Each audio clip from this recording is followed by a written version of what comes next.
ഭീകരതയ്ക്കെതിരെയുള്ള മറുപടിയാണ് ഓപ്പറേഷൻ സിന്ദൂർ എന്ന പ്രതിരോധ മന്ത്രി രാജ്നാഥ് സിംഗ്. ഭാരതത്തിന്റെ സ്വന്തം ആയുധങ്ങളുടെ കരുത്ത് ലോകമറിഞ്ഞു.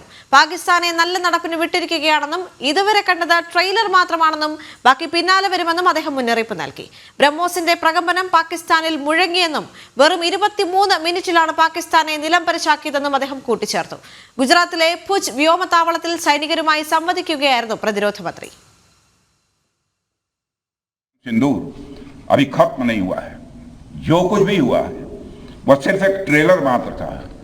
अब जब समय आएगा, जब भी सही समय आएगा तो हम पूरी पिक्चर भी दुनिया को दिखाएंगे. എസ് നന്ദഗോപൻ ചേരുന്നുണ്ട് കൂടുതൽ വിവരങ്ങളുമായി. നന്ദൻ, പ്രതിരോധ മന്ത്രി രാജ്നാഥ് സിംഗ് വളരെ ശക്തമായി തന്നെ സംസാരിച്ചിരിക്കുന്നു. അദ്ദേഹം പറഞ്ഞിരിക്കുന്നത് ബ്രഹ്മോസിന്റെ ശക്തി എന്താണെന്ന് പാകിസ്ഥാൻ മനസ്സിലാക്കി. വെറും 23 മിനിറ്റ് കൊണ്ട് പാകിസ്ഥാനെ നിലം പരിശാക്കാൻ സാധിച്ചുവെന്നും ഇനി പാകിസ്ഥാന് നല്ല നടപ്പിനുള്ള സമയങ്ങളാണെന്നും അതിന് വിട്ടിരിക്കുകയാണെന്നും എല്ലാം അദ്ദേഹം പറയുന്ന സാഹചര്യമാണ്. കൂടുതൽ എന്തൊക്കെയാണ് അദ്ദേഹം സംസാരിച്ചത്? ദേവിക, പാകിസ്ഥാൻ ഭാരതത്തിന്റെ നിരീക്ഷണത്തിലാണ് എന്നുള്ളതാണ് രാജ്നാഥ് സിംഗ് വ്യക്തമാക്കുന്നത്. പെരുമാറ്റം മെച്ചപ്പെടുത്തിയാൽ നല്ലതാണ്, അല്ലാത്ത പക്ഷം കഠിന ശിക്ഷ തന്നെ ഭാരതം നൽകുമെന്ന് രാജ്നാഥ് സിംഗ് മുന്നറിയിപ്പ് നൽകുന്നു. മാത്രമല്ല, ആസുരിക ശക്തികളെ ഇല്ലാതാക്കിയ ഭഗവാൻ ശ്രീരാമചന്ദ്രന്റെ പിന്മുറക്കാരാണ് നാം.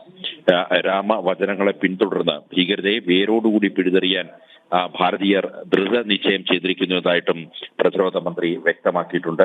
മാത്രമല്ല, ഓപ്പറേഷൻ സിന്ധു അതൊരു ട്രെയിലർ മാത്രമാണ്. ഇതുമായി ബന്ധപ്പെട്ട മുഴുവൻ ചിത്രം അത് യഥാസമയം ലോകത്തിന് മുന്നിൽ കൊണ്ടുവരുമെന്നുള്ളതാണ് ഇദ്ദേഹം വ്യക്തമാക്കിയിരിക്കുന്നത്. മാത്രമല്ല, വ്യോമസേനയുടെ പങ്ക് ഇതിൽ കൃത്യമായി ചൂണ്ടിക്കാണിക്കപ്പെടുന്നു. മറ്റ് സൈനിക വിഭാഗങ്ങളോടൊപ്പം വ്യോമസേന നടത്തിയ വലിയ പങ്ക് അത് വിലമതിക്കാനാകാത്തതാണ്. വ്യോമസേനയുടെ നമ്മുടെ ഭാരതീയ വ്യോമസേനയ്ക്ക് പാകിസ്ഥാന്റെ എല്ലാ കോണുകളിലും എത്താൻ കഴിയുന്നത് അത് ചെറിയ കാര്യമല്ല എന്നുള്ളത് തെളിയിക്കപ്പെട്ടിട്ടുണ്ട്. ഓപ്പറേഷൻ സിന്ദൂർ ഇന്ത്യൻ വ്യോമസേന അവരുടെ ശക്തി പ്രകടിപ്പിക്കുക മാത്രമായിരുന്നില്ല ചെയ്തത്, യുദ്ധ നയവും സാങ്കേതിക വിദ്യയും മാറിയിട്ടുണ്ടെന്ന് ലോകത്തിന് മുന്നിൽ തെളിയിക്കുക കൂടിയായിരുന്നു എന്നുള്ളതാണ് പ്രധാനമായും രാജ്നാഥ് സിംഗ് വ്യക്തമാക്കുന്നത്. എയർ ചീഫ് മാർഷൽ AP സിംഗിനും അദ്ദേഹത്തിന്റെ മുഴുവൻ ടീം അംഗങ്ങൾക്കും ജവാന്മാർക്കും നന്ദി രേഖപ്പെടുത്തുന്നതായി രാജ്നാഥ് സിംഗ് വ്യക്തമാക്കി. ഇന്നിപ്പോൾ ഭുജ് വ്യോമസേനാ താവളം, ഗുജറാത്തിലെ ഭുജ് വ്യോമസേനാ താവളമാണ് പ്രതിരോധ മന്ത്രി സന്ദർശിച്ചത്. കഴിഞ്ഞ ദിവസം അദ്ദേഹം ജമ്മു കാശ്മീരിൽ ആർമിയുടെ കേന്ദ്രവും അദ്ദേഹം സന്ദർശിച്ച് ഇതുമായി ബന്ധപ്പെട്ട് ഓപ്പറേഷൻ സിന്ദൂറിന്റെ ഭാഗമായി നിന്ന ജവാന്മാരോട് സംവദിക്കുകയുണ്ടായി. കഴിഞ്ഞ 2 ദിവസങ്ങളിലായി ഇന്നലെയും ഇന്നുമായി പാകിസ്ഥാന് കനത്ത താക്കീതാണ് ഇപ്പോൾ പ്രതിരോധ മന്ത്രിയുടെ ഭാഗത്തു നിന്നും നൽകുന്നത്.